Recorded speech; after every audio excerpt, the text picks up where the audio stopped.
Praská vám dlažba stále na tom a tom istom mieste a neviete, čo s tým? Máme pre vás riešenie. Dnes som bol pozvaný do predajne Andreja Síku do Topolčian, ktorý vám predstaví novinku, ktorou je Andrej. Flexibilná dlažba.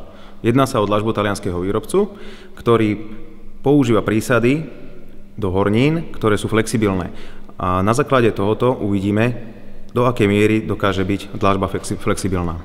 Práve testujeme dlažbu s prehnutím pod jednou odkladačkou, čiže je prehnutá zhruba pod 8 mm obkladu a ideme podložiť ďalšie a uvidíme, koľko to zvládne.